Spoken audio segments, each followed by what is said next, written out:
Green Bay wins this, they become the favorites to win the division.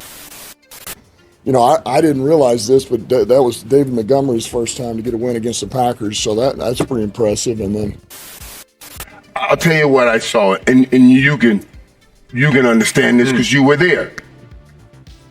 They reminded me of our early years. Believe it or not, the Detroit Lions of old are gone, dead, and buried. There is a new Detroit Lions regime here, and it's led by Dan Campbell himself. I mean, they've really put the whole league on notice. First, by schooling the Chiefs in Week 1, and now they've dismantled the Packers 34-20 on Thursday Night Football. It was a spectacle, and Detroit, now 3-1 in the NFC North, is looking like more than just a division's big shot. We might be seeing a real powerhouse in the NFC emerging. Now, Jared Goff and the Detroit Lions, that first half, it was something else, like a football revelation. Closing out last season with that huge win over the Packers was massive. This, on the other hand, in Lambeau Field, a place of football relevance, getting showered in booze, that's some rare footage that Detroit fans have not seen. And it happened because the Lions dominated the Packers physically through the trenches, and Jared Goff was a man on a mission. Jared Goff and his offense didn't start off pretty with an interception of their own, but did they shake things up off quickly, scoring 27 straight points, leading 27-3 at half. And to be honest, the scoreline doesn't even depict the whole story. It was a one-sided show. The scoreboard did not really illustrate the beatdown that the Packers endured. Now let's talk about those Packers. Their offense, only 21 yards in the first half. Jordan Love looked like everybody on the team hated him, and the running game was non-existent. It was stupid. It was disgusting. The meltdown wasn't just poor performance. The Lions were in full control. Their front seven wreaking havoc, pulling down 4 sacks in the first half.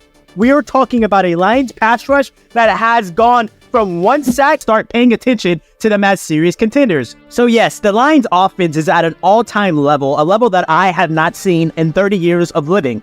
Now, do you guys know of the saying, one man's trash is another man's treasure? Well, the Chicago Bears at some point in time realized David Montgomery, he's not going to help us. Let's get rid of him. And look at what the Lions have done. David Montgomery, 3 touchdowns in Thursday Night Football. We were all fretting over his injury, but look at him now. Back in a week and running all over the Packers. Now, sure, you might look at the average of 3.8 yards per carry, but let me tell you now, it's those crucial short yardage runs that makes the big difference. If you're going to be a box score analyst, yeah, sure, look at the 3.8 yards and take it for what that is. But if you're seeing the way David Montgomery is running the ball effectively, Detroit Lions have the best offensive line in the league, and B, has David Montgomery always been this good? The guy was everywhere. 32 carries, 121 yards, and those 3 touchdowns. The Lions needed someone who could hammer through, and Montgomery was that guy. He's the embodiment of what the Lions offense is all about. Detroit is all about. That's what he's doing. He's doing what Detroit does, and that is pound the rock, winning in the trenches, and he's fitted perfectly into that role. An interception in the first half, and another crucial pick in the second half, shutting down any hope of the Packers' comeback. The Lions' defense has got some real game changers. Let's not overlook Jahmyr Gibbs either, and I love the memes that I'm seeing out there, guys, but look, David Montgomery is working. I understand you guys want to see Jahmyr Gibbs. I get it. I like him too a lot.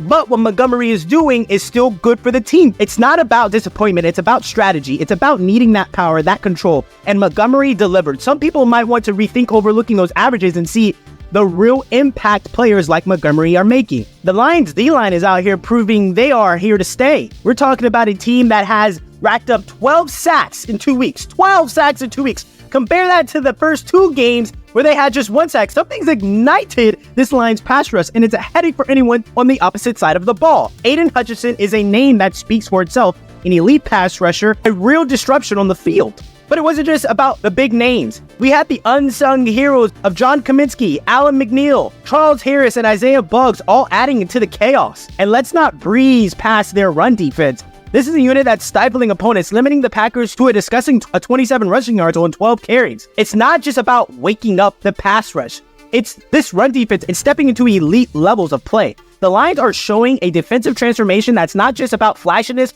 but about grit, depth, and dominance in the trenches. So wrapping this all up real quickly, we got to start talking about Jared Goff as a top 10 potential 10 quarterback in this league. I mean, the transformation and the performance we're seeing, it's real, it's tangible. And Dan Campbell, he's orchestrating this whole symphony like a maestro. definitely in the discussion of Coach of the Year already. We're looking at this Lions team that isn't just satisfied with shaking up the division. They're looking like they could seriously snag the NFC North and even make some noise in the playoffs. Yeah, there's still a lot of football left to be played, but let me tell you now, these aren't the same old Lions we've been used to seeing. This is a revamped, re-energized team, and there's a new culture brewing in Detroit. It's high time to buy into the hype. And if you're still on the fence, well, I can't help you there. The Lions team is showing us they're more than just roaring. They're ready to rule. And once upon a time, there was a Bengals team also that was a joke of the league. And at some point, they turned things around. The Lions can do the exact same thing. Let's talk about Aiden Hutchinson. This guy was a second overall pick in 2022, but every time he steps on the field, he's making the case why he should have been first. He dominated against the Packers' already struggling O-line, bringing 8 total pressures. This guy is living up to every bit of hype. And Brian Branch, he was all over the place, leading the team with 7 tackles, bringing 2 defensive stops, and forcing an incompletion. He got targeted 4 times, but allowed 0 first downs. That's the kind of defense we're talking about. And for us here at Real Friends of Football, we like to be very, very clear about our intentions when we talk about a team. There are talented players on this offensive roster. Everywhere at the receiver position, don't worry, you got J-Mo coming back, so that's going to be great. At the running back position, Jahmyr Gibbs really hasn't even gotten started yet. That's going to be huge. Sam Laporta, I had him at tight end number 3. I am foolish. I am wrong. He is clearly coming in his own as the best tight end in this past draft. But do we have any time? Please, can you tell me if we have any time to talk about this man, Dan Campbell? What he has done for the city of Detroit is unspeakable. This doesn't happen. It is very rare for a head coach that has no head coach experience to come in so early with a team that is historically terrible, and he says we're going to make these guys tough. We're going to give them grit. We're going to bite kneecaps off. He was a meme his first couple of years in the league, but look at him now. He is truly, truly turning everything around in the favor of the city of Detroit. Jared Goff is operating on a level that we have never seen before. He went to the Super Bowl with the Rams. I keep forgetting that. I actually keep forgetting that Jared Goff was on the Rams. It looks as if the Detroit Lions drafted him and grew him from the ground up. I really genuinely believe that this Lions team, it's not just I saw on Thursday Night Football, that this is actually a team that might give a real run for the 49ers money, for the Cowboys money, for the Eagles money. I think this team is the 4th best team in the NFC. Who's better than them? Eagles? Sure, maybe. Cowboys? I don't know. 49ers? Yeah, I'm sorry, guys. I got to give it to the 49ers. They're better than y'all. But after that, you're going to have a tough time convincing me that the Bucs, the Saints, the embarrassing Vikings, whomever Detroit Lions have done in the recent years, Dan Campbell is still up in my discussion for Coach of the Year. Let me know if you're excited. Let me know in the comments. Like, comment, and subscribe.